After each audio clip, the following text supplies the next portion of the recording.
오늘 철회 노동자는 교섭 타결은 결과일 뿐이고 목적이 될 수는 없다입니다. 우리는 철회 노동자 23호에서 교섭이 난항을 겪는 와중에 사측이 대안 제시 능력을 보여줄 것을 요구했습니다. 노동조합이 안을 제시할 위치에 있지 않기 때문이죠. 하지만 사측은 여전히 노동조합이 무리한 요구를 하고 있다고 합니다. 지난 10년간 사측의 태도가 어땠는지 잘 드러납니다.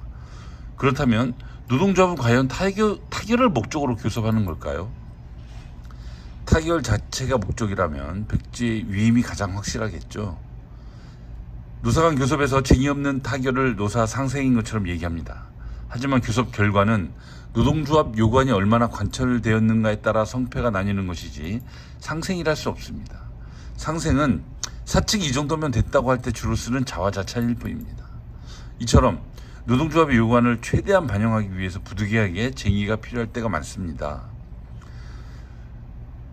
사측이 불편함이나 다급함이 없는데 노동조합 요구안을 받아들일 이유가 없겠죠. 쟁의를 포기하다시피 한 지난 시기 사측이 아쉬울 것이 없으니 최종안이라고 지시하고는 이제 어떻게 할래? 라는 고압적인 자세로 교섭에 임했을 가능성이 높습니다. 이처럼 교섭의 목적은 핵심 요구안을 최대한 관철시키는 데 있습니다. 타결 자체가 목적이 되면 교섭 결과는 안고 없는 찐빵이 되고 맙니다. 타결 자체가 목적일 때 가장 확실한 방법은 딱 하나, 쟁의가 아닌 백지 위임일 것입니다. 사측이 자신감을 보이는 배경은 과연 무엇일까요? 요즘 일거리가 예년만 못해서 압도적 쟁의행위 가결에도 불구하고 사측이 급할 것이 별로 없는 상황이죠. 노동조합이 3개라는 것도 변수입니다. 특히 쟁의권을 확보한 만도지부와 만도노조에 보직 기장이 많이 이탈했기 때문일 것으로 짐작해 봅니다. 타결 자체가 목적일 수 없고 사측이 자신감을 갖는 부분이 명확하므로 우리가 어떻게 대응해야 할지 투쟁의 주역인 동지들이 이야기 꽃을 피울 때 핵심 요구를 관철할 수 있을 것입니다. 오늘 동지들의 함성은 휴가 전 끝날 일이 아니다라는 겁니다. 지난 22일 만도노조는 10년 만에 약식 집회 형식으로 1, 2조 교섭 보고대회를 열었는데 동료들의 반응이 눈시울이 붉어졌다. 가슴이 울컥하다라는 것이 다수였죠. 이런 분위기가 영향을 줬나 봅니다. 몇몇 동료들이 짧게 의견을 전해왔습니다.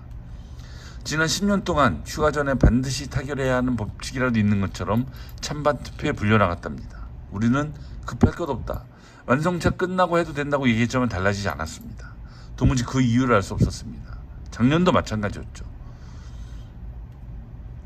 사실 휴가 전 찬반 투표를 붙이고 가결되면 하루 더 쉬는 것에 길들여졌는지도 모릅니다. 불만이 있어도 그러려니 하고 찬성을 찍었는데 스스로에 대해 부끄럽게 생각합니다.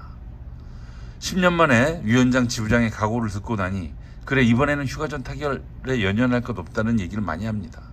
사측이 버티면 우리도 버티면 됩니다. 우리가 급할 것이 뭐 있겠습니까? 미타결 사업장으로 이름이 나면 누가 더 신경 쓰이겠습니까? 올해 퇴직하는 분들 퇴직금 생각에 고민이 많은데 그분들 정도는 투쟁에서 열애시켜줘도 되지 않을까요? 관성에 젖지 말고 쉽게 물러서지 말자는 다짐을 다시 한번 합니다. 교섭 막바지에는 노사 간 대화에 집중하다 보니 조합원 동지들의 마음과 의지를 잘 살피지 못하는 경우가 생깁니다. 다니엘 노조 시절 그래서 이 부결이 비일비재했습니다. 오직 조합원 동지들의 의지만 믿고 가야 한다는 그 원칙을 가슴에 새기게 됩니다. 임금 격차 해소, 무보직 OT와 2011년 이후 입사자 대책, 정년 연장과 산업 전환, 창립 60주년 새 출발을 의미하는 2012년 직장 폐쇄에 따른 전 직원 위로금과 원상 회복, 전 직원 고용 안정, 익산지회 사무실 등에 대해 노사 간 의견 차이가 큽니다. 우리가 쉽게 물러설 수 없는 이유입니다. 이상입니다.